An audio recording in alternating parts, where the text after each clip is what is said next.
All right, Kim Woods, Color World Painting. Thanks so much for joining us. I know you and I have chatted at pretty much a pretty good length just about the franchise development process, which I'm very grateful for as we're an emerging brand ourselves, but really appreciate that insight. So without further ado, Kim, I'll turn it over to you for a quick intro of yourself, your company, the brand you represent, and what you do, and we'll get into learning a little bit more about your world. All right, great. I appreciate it. Thanks for having me today. And it was definitely great connecting with you. I am Kim Woods with Color World Painting. We are a brand that is part of Authority Brands, which does obviously own a lot of other franchise brands. And very excited to meet with everyone today. That's amazing. And Kim, I know when we chatted last, you had told me a little bit about just kind of your journey, but take us back to maybe the early days of your professional career and how you got into the franchise space, how you got specifically into the role that you hold today with Color Roll Painting. But what does that look like for you over the years? All right. So I got into franchising by answering an ad in the newspaper. I don't even know who actually picks up the newspaper anymore, but answering the ad in the newspaper in 1999 that said I could make a lot of money. Yeah. And I was kind of looking for a move. I lived about an hour from where I live now, and I was looking to come back to the seacoast of New Hampshire. So I was like, you know what? I'm going to give it a try. If it works out, great. If it doesn't, that's fine too. I'll find something else. 23 years later, I was still at that same job, which was Wow. franchise solutions, which became franchise ventures, and they own franchise opportunities, franchise gator, franchise Mhm. solutions, franchise.com. And through that journey, I learned a ton about franchising, and I completely immersed myself into franchising. It allowed me to really connect with emerging brands, people who had concepts that they wanted to turn into brands, and then really help coach people through the franchise development process of working leads and working candidates, that said they were interested but were not handed over by a broker. Right. So you kind of had to do more legwork with them. So it allowed me to really dive into that whole process. Interesting, interesting. And let's so fast forward to today. Your role with Color World Painting. What does your day to day look like? Who do you work with? Who do you not work with? I know a little bit about it, but for the audience, talk to Okay. us a little bit about that. So moving forward to Color World, I am the franchise development manager, and I work with candidates that are interested in learning more about working with Color World as a franchisee. And I do have a pre-qualifier, so for leads that come in from other sources such as our website and the internet, they do talk to somebody first to make sure the territory is available. And that they have enough money to actually invest in a brand. And then I work with those candidates, bring them through the whole discovery process.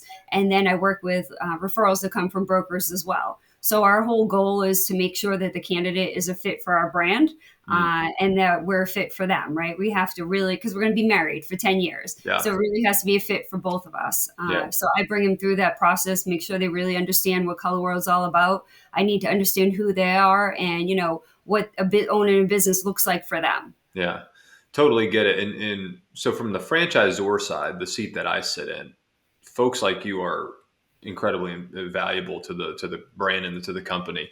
But there's also this element of like, and I know because I've talked, I'm this way because this is my baby. And other franchisors that have chosen to franchise their brand, they're like, man, somebody's telling me I got to get out of this process and get somebody else who's more professional, more experienced in handling initial inquiries through, ultimately bringing me in maybe at call 4 or 5, to chat with a potential candidate. I guess the question is like, what would you say to that? Or not that there's like a right or wrong, but like knowing that you're ultimately trying to place a candidate for a brand that has certain values, they have certain culture, and they want to bring certain types of individuals in. That's a huge responsibility for somebody in your role to be able to effectively get those candidates into the brand. How did how do you convince maybe, or how do you persuade like the franchisor, like, hey, I'm the right person for this job relative to color world painting or for junk removal or anything that you all are vetting candidates for? Like, how do you persuade somebody that Kim Woods can do this job? So you're thinking of me being able to persuade somebody like you to Yeah, hire somebody like me? Well, yeah, ultimately, you can't wear all the hats, right? You want to wear all the hats, you want to do everything, but you can only do so much. yeah, And the other thing is too is for a candidate that's coming in, if they have free access to the founder of the company, the person who started the company, then obviously you're not that busy. You That's shouldn't right. be able to talk to every candidate and bring him through the whole process. Yeah. Your time, is more valuable than that and should seem more valuable than that to the candidate. Yeah. So ultimately, and we're going to take somebody in franchise development position is going to take more time to nurture the candidate and make sure they're the right fit, where you're probably going to be like, okay, I got a million things to do. Let's get off the phone. Well, Yeah. I'm going to bring them through the whole process. I'm going to make sure I understand who they are, why they're interested in the franchise, give them the overview of the brand, making sure that, they understand. And if they have any questions, answering the questions, bringing them through a territory, walking them through the territory. I'm just going to bring them through all the different steps that I don't think that you would actually have the time to do. Yeah, that makes a lot of sense. And through that process, all the calls and meetings you have with candidates, how much of it is actually talking about the material task of these brands? Like for us, it's junk removal, right? Yeah. So, through my Fran Dev process, which because we're currently running it as the owners, I'd say very minimal amount of time is spent on like, what do you guys actually do? Because folks at that stage know that it's junk removal and they know Yeah. that that's the task. So we don't typically talk about like, what's the best way to load a couch into a truck or like, that type of stuff. And it's more so business related. It's like, is this territory a viable territory? Yeah. Do you have the business acumen to run this type of business? So how much of your day and your calls with candidates are spent at that material level of like what the business is versus kind of like running a business? So I don't really spend much time talking about how we actually do the services, how we paint or and how that looks and things like that. Most of it's about, how they're going to gain customers, how, what does the marketing aspects look like? Hmm. What does the support look like on the back end? So most of it's really just about the business itself, not actually the task of the day to day. Yeah. No one has ever asked me about applying paint and how that Yeah. looks and how that is, because all of our work is done by subcontractors too. Yeah. So they're not actually doing it themselves. But, once in a while they have the concern, I don't really know a lot about painting. Well, that's great because we actually don't want you to be a painter. The Yeah. worst person to run this business is a painter because I think that they are too meticulous, right? They're going Right. to want to be the person who's going to do the work themselves. Well, you're not Mhm. going to grow a whole territory and grow a brand by trying to do everything by yourself, kind of like what I said to you. You can only Mhm. do so many things. Part of your brain has to be put to the task of managing the business and growing the business. And Totally. it's the same sort of thing. People don't realize we're looking for sales and marketing people or people with management experience that can go work with the homeowners and the businesses to do the estimates, ask for the business, and then subcontract out the work. And Yeah. then rinse and repeat, go out there, network, and do things like that. Hmm. We're not looking for somebody to do the day to day tasks that need to be done. Is there a common like surprise that you find with these candidates as you talk through some of the things you just mentioned, or you're having these calls with them that they're like, I didn't know that about the franchise space, or I didn't know that about running a business? That tends to pop up on these calls. Like anything, just generally speaking, that tends to pop up on most of the calls. Yeah, once in a while, people are surprised about the grassroots efforts that needs to happen with a home service brand. But that's very common. With any brand, you pretty much have to do some grassroots efforts. And I used to always use the example of McDonald's. I'm like, we're not McDonald's. You're not just throwing up the golden arches and, the line's going to be out the door. Yeah. Come to find out, I have a candidate that is a former McDonald's franchisee. And they actually have to do grassroots efforts too. Because I tried that example on him. He's like, actually, we Yeah. have to do community service. We have to go to the churches and the community centers and do outreach and direct mail campaigns. I didn't realize McDonald's had to do that much effort. I thought they Hmm. already had the brand recognition and they didn't need to do that. But you know what? Every business is going to benefit from some grassroots efforts. In Yeah. our case, it's meeting real estate agents. In your case, it might be as well. It's going to be joining local business networking groups where you're going to get referrals and a little bit of handing out flyers door to door, or put them on the doorstep. You don't really have to Yeah. knock on the door if you don't want to, but getting out there and getting in the community, making sure people know you exist. Yeah. Especially initially, as you grow, you might not have to do as much of it, but I will tell you, networking is huge. There's always a benefit to networking, no matter what brand it is. Yeah, and I think for the folks listening who are current business owners, want to be business owners, want to go down this path of franchising and meet with folks like Kim, like not to put words in your mouth, Kim, you can correct me if I'm wrong here, but you have a lot on your plate, right? You have a lot of candidates that you're talking to, candidates you're qualifying or disqualifying, and you've got this whole process. It's not like just one call and then off to the next person. You're doing a lot of legwork, and so there's a lot involved there. how often, it's kind of an odd question, but I'm curious, how often do you get down the line, like really far down the process with a candidate that you really, really love and ultimately hope that the company awards a territory to, and they do award it, yet the candidate declines it? Does that happen often or not much? I've Okay. never had that happen. Okay. Where it would more so be the other way. And, we are an emerging brand. We don't have a ton of franchisees or a ton of locations. So we're kind of in that infancy stage too. So we are not an FSO. I want to make sure you realize we're not an FSO. I actually work for Color World. Well, I Yeah. work for Authority Brands and they own Color World, but I am employed for Color World and I only sell Color World, but we actually own the brand. Hmm. But the whole thing is we did the irresponsible growth at one point with an FSO, an outsourced franchise group that helped us sell a ton of territories, but that didn't really work out. Right. And it sounded great at the beginning, like, oh yeah, I was selling all these territories. But then you realize, well, if you're selling territories and somebody's not effectively working them, what you are doing is not making money and you're impeding future franchisees. So Right. now if a territory is held up and the franchisee is not working it, well, guess what? The neighbor can't work it either. Hmm. And that's not benefiting the brand or any franchisee. So we're all about responsible growth now and making sure that the people that we're bringing on really want to be a part of our brand. Yes. Are really energized, looking to grow a territory. I always tell people, we can teach you almost everything under the sun, but I can't teach you to have desire and passion. You have to have the desire and passion to Hmm. grow your business. At the end of the day, it is your own business. We're giving you the tools and we're going to be there to work with you all along the way, but we can't give you the desire to wake up and make things happen. Yeah. Yeah. For the audience, or for folks who are super green like I was a year ago, FSO is Franchise Sales Organization. It's who we as a franchisor would outsource some franchise development efforts to. And it's really, I wouldn't even consider it fran dev, Kim. I'd consider it franchisee lead gen, right? They do a level of qualifying, but then they ultimately would turn it over to a company, to my company, to really carry the ball through to potentially awarding a franchise. So Color World is an actual company that performs services out in the field, painting services. They just exist under a parent company called Authority Brands. So, great point there.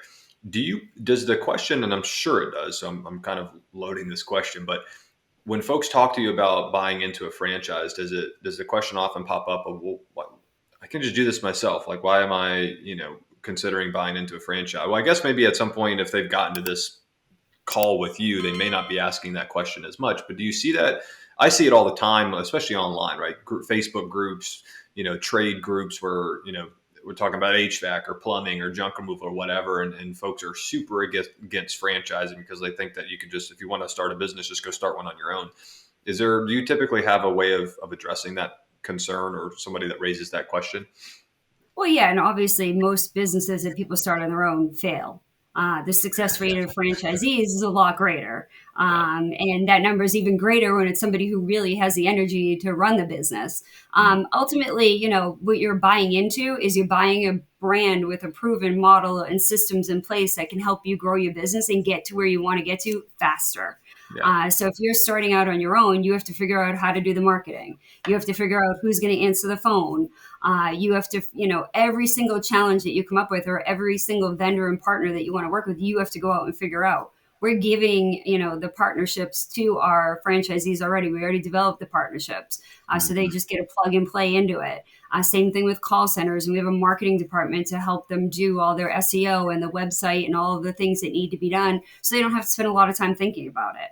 Yeah. But call center is huge. If you're trying to answer your own phone and book your own appointments, most likely you're playing phone tag. That's why a lot of painting companies can't, expand their brand beyond where it is currently, like an individual painter, because that's who's doing our painting, right? Are people Yeah. that already own a painting company or are an individual painter, they're already in the profession. They're not Mhm. day laborers. They actually work it day to day already. Yeah. And they, use us to supplement the jobs that they already have. So they can have Mhm. more steady income and stream of jobs coming in. They don't have to do the collections. They Yeah. don't have to do the calls. They're not playing phone tag. They're not trying to do the marketing. All they have to do is show up and get paid. So Right. it's huge for a painter. Mhm. But us having the systems in place. But the other part is you have other franchisees to bounce ideas off of. If Right. something, if you're having a challenge, you can ask other franchisees, have they had the challenge? How did they overcome it? Mhm. And there's different climates and markets that might have different challenges or success in areas where somebody in another market might not. Yeah. Owning a franchise allows us to be able to help with that. And then being with authority brands, we're even one step ahead because we have all these other brands that are doing the same thing in the same markets. Right. So we already know what works well in the market. Like some markets do better with direct mail than others, Mm. but we already know that based on the experience of authority brands. Yeah, I obviously get what you're saying completely because I'm in this space. What I where I think the biggest point for me that I tell anybody that brings that type of question up in front of me is it's the speed to an answer in real time, right? Yeah, Because like I built Junk Raider for 6 years, and I can't tell you how often I had a question about something that would have drastically changed my business or the success of my business in that day if I could get the answer, like just by picking up the phone and calling another franchisee, the franchisor, right? This anybody in the ecosystem. yeah, Instead, when you're independent, you have to take that, you write a note down at the end of the day. Maybe you go home, you look it up online, you join a Facebook group, you ask a question, you hit up your buddy that maybe is a handyman, whatever the case may be, yeah, and you eventually get to an answer, right? Well, air quotes, an answer that yeah, maybe has some viability to it or doesn't based on who it's yeah, coming from. When you're a franchisee, you're not only getting the answer quickly, but you're getting it from somebody who's also in the trade running their business just like yours. And so yeah. for me, that's the biggest thing is, a lot of cliche terms get thrown around like, oh, you're joining a mastermind group and you're getting on this boat of people all going in the same direction. It's true though, and it's the speed of which you can get that answer in real time. So that's it for me. But that Um, is the beauty of it too, though, is that everybody has the same goal in mind. that's right. A strong brand is what everybody wants, whether it be a franchisee or the franchisor. We all want the success of all the franchisees. When Mm. you're asking your friend who might be a contractor, they don't really care if you Yeah, succeed or not. They're yeah, giving you the answer that you asked for, but they don't really know how it's going to be applied or how it's going to affect your day to day. For another franchisee in the same brand, if you're mhm, not succeeding, well, it could be hurting them too if you're their neighbor. yeah, If you're not doing well because you're not putting the effort in, you could be affecting them. yeah. So I do think having that common goal is huge. They're not fielding phone calls that are coming in for painting. They're not they don't have their phone's not ringing. They're not interfacing with those types of clients day to day. They don't have a profit and loss statement like this other franchisee has, right? They don't have the Yeah, yeah. books. So to your point, totally. On the franchisor side, Kim, with all of your experience, any suggestions for folks like me in my position or any other Zor of like, hey, here's where other Zors have historically tripped up or not, not put their best foot forward, or they've failed franchisees in this area. Anything come to mind, just like a common theme there that you've seen with brands that have launched in the franchise space and have failed mainly because the franchisor didn't hold up their end of the responsibility? Well, I think sometimes growing too quickly is going to be the problem, right? If you don't have the infrastructure in place to help the growth of the system, that's going to be a challenge. But also, if you're, the example, if you allow somebody to have 6 territories, but Yeah, they're going to be a person who has to run the territory and they're planning on running it by themselves, well, how are they really going to run 6 territories? yeah, They're not effectively running 6 territories unless they hire people to run it. So that learn from our mistakes, I guess. That's kind of the mistakes that we made. We, mm, with that FSO company, we allowed people to have too many territories and then realized it wasn't actually in the franchisee's best interest, nor was it in our best interest. right, For them, it would have meant more marketing fees and maybe, more minimum royalties or royalties. And for us, it meant they weren't really effectively working any market. They had a little bit of each market that they're working, but they weren't effectively working any. So we got smarter. We realized, that, having more territory sold doesn't really make sense unless people are actually effectively working them. yeah, So go slow and know that you don't have all the answers. Know that it's okay to ask other franchisors. And I find franchising is great for networking and for learning. That, mm, if you ask established franchisors, new franchisors anywhere along the way, I would say 99% of them will always answer you honestly because we're all about franchising. We yeah, want the competition. Competition in the market's good. It's healthy. You don't want to be the only man in town all the time, right? yeah. In a way, it sounds good, but competition's good. You need competition, and I think franchising is a family at the end of the day. And people really care about success, and people move around a lot. So, Hmm. you're today you have this brand, you might have something other than Junk Reader in the future. Right. So, it is a big but small industry, and I think that everyone's all about success. Yeah, I think, and maybe I'll just speak for myself, but the go slow piece of that is a tough one to swallow because especially with the proliferation of voices that exist on social media these days, right? We see all of the success that other brands are having. Just added 3 more units. Tomorrow, I Yeah. see another LinkedIn post. Just added 6 units. I'm like, God, that seems like a lot. Like, congrats, I guess. And then I look back and I'm like, man, if we got 30 units or 50 units sold in a year, we couldn't support it, right? And Yeah. that's really where we want to be. Is I don't want to have 100 units sold and 75% of the franchisees are really upset or they're failing. I don't want to have 100 units sold in a 5 to 10 year period and 99% of them are super happy and thriving businesses. So the go slow part is it's an interesting dynamic for Azure because you see a lot of other brands adding units at scale and very quickly, and you're wondering if you're doing something wrong. But let's talk about color roll painting kind of at a granular level. What's the goal in terms of your expansion, your growth? What does a territory look like? Do you do it based on population? How many vans does a typical franchisee or a unit that you award them? How many vans operate in those markets? Like, give us a little snapshot of the business. Okay, so Color World, we build our territories off single family dwellings. So we build that off like 75 to 80,000 single family dwellings. And a franchisee literally can use their own vehicle if they're willing to wrap it, because all they need the vehicle for is to do the estimating. Hmm. All of our work is done by subcontractors, so the subcontractors can use their own vehicle. So they Yeah. don't actually have to buy a truck for any of the painters, where some brands do require them to buy a truck. Hmm. So a franchisee can get started by themselves doing the estimating, and the way that they're going to scale their business is by adding more painting crews to say yes to more work. Yeah. And then eventually, when they get busy, they're going to probably have to hire somebody to help them behind the scenes to make sure, that the jobs are done. Go check on the jobs, make sure they're done correctly, make sure paint colors are picked out, and things like that. Yeah. We do offer additional secondary or additional revenue streams for our franchisees too, other than just painting. So, just making sure everything is being done the way it needs to be done, subcontracted and completed, and, collect the money. Yeah. So the model itself is pretty simple. And we try to make it really easy for people to plug and play into it. And do you guys do a good amount of work with commercial accounts as well, or is mostly everything on the residential side? That is a great question. So until Authority Brands purchased us in 2022, we were called Color World House Painting. So we literally focused on house painting. So Yeah. if you ask our franchisees right now, I would say that 85% of their business still comes from residential, but we are full blown going into adding a lot more commercial. Mm. Trying to help our franchisees get into homeowners associations and, get into commercial jobs and bigger jobs. We do have some that have been doing quite a bit, but our goal is to help them plug forward with doing even more of it. You Yeah. need a healthy balance of both in order to scale the business to the level it needs to be at. So, we are doing and committed to doing more commercial work in the That's future, awesome. now and in the future. That's awesome. And at the corporate level, what does Color World Painting take off the plate of the individual franchisee? Are you handling digital marketing, call center, anything to that effect? Yep. So we have a call center. The call center basically, their whole goal is to get people on the calendar for an estimate. Mm. So they answer any incoming calls, or messages that come in. So they call, email, and text the leads to try to get them on the calendar.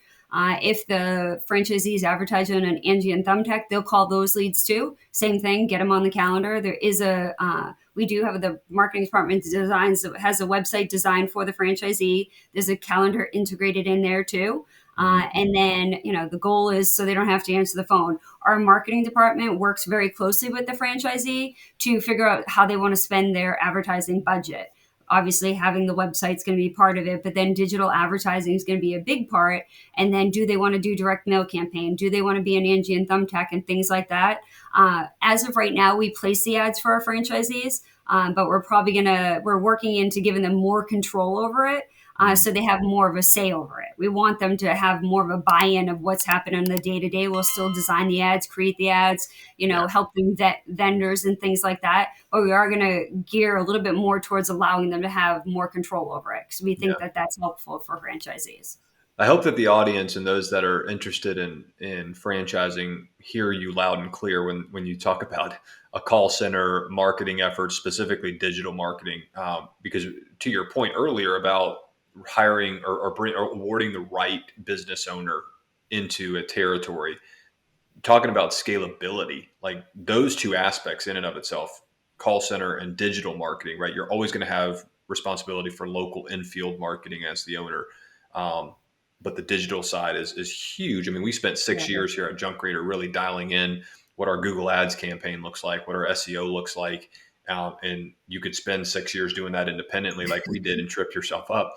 Yeah. Or if you buy into a franchise like this, obviously you're minimize that significantly. But those two areas really take out all of the time that could be sucked out of your day to day, and it gives it back to you to maybe go and purchase another territory with Color World Painting, or add additional vans and subcontractors and so on and so forth. So that's huge, and I'm glad to hear you guys are doing that.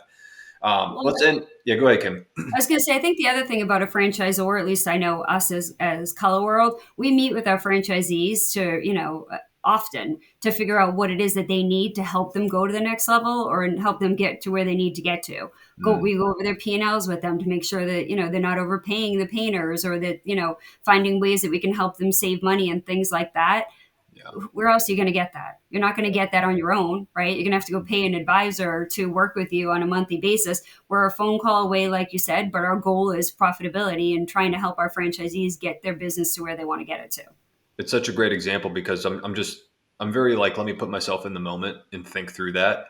And like, if I'm a new painting business here in Charlotte and I need to figure out my books, yeah, I could probably easily find a bookkeeper or an accountant, but then I have to go through a whole vetting process to figure out, do they even know this business, right? Like, Yeah. do I want to use a generalist or do I want to use a specialist? Who knows? It's just a whole thing. Yeah. And that would just be one line item on a laundry list of things it takes to run the business. So I'm glad you mentioned that.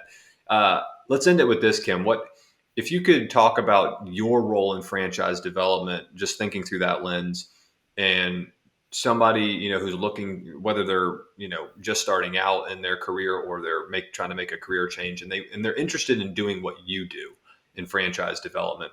Would you tell your younger self anything, just as like a word of advice of like, hey, I wish the younger Kim would have known this about getting into franchise development? Anything come to mind that would be helpful for you now in your role that you would wish you knew way back in the day? Well, it's funny you asked that question, since I have an 18-year-old son who's going to college for business.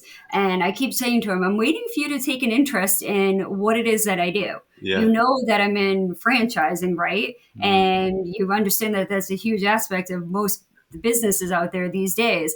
And he's like, well, I don't really know what you do. And I'm like, seriously, kid? Like, but the thing is don't be afraid to get involved in something. Franchising is, a lot of small businesses that people don't even realize are franchises. Yeah.